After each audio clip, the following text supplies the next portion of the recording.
update guys, ito yung nabili ko na um, camera na pwede sa motor. Yan, malinaw naman siya. Ayan o, malinaw naman siya. So problema, wait lang.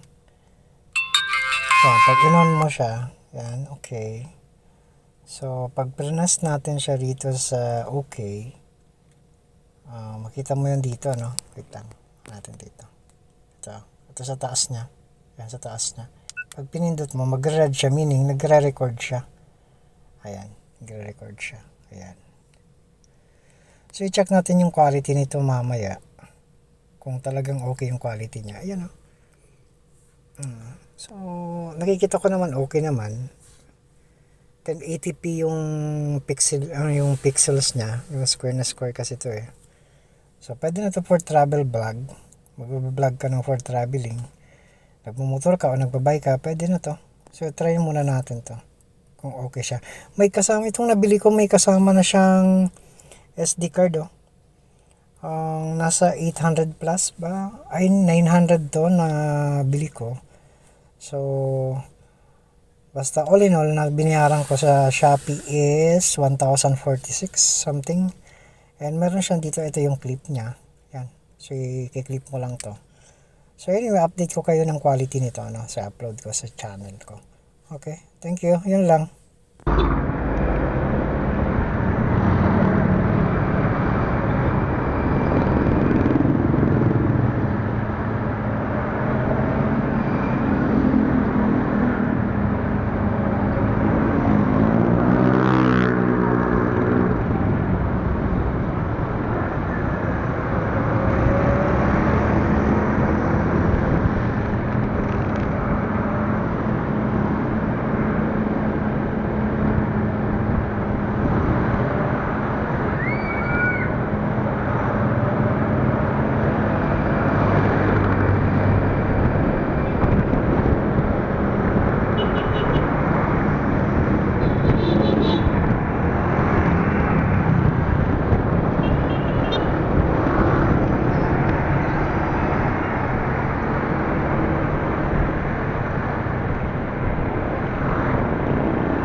Eto guys, naalala nyo ng isang araw na in-unbox natin to.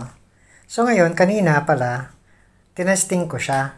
So ngayon, bahala na kayong humusga dun sa quality ha. Pero sa 2K na output, pwede na to. Kapag i-on mo natin to. Yan. So yan. Yan yung quality niya, di ba? Yan yung quality niya. Tingnan niya. Okay? So nasa inyo yung kung gusto nyo ring bumili ng ganito.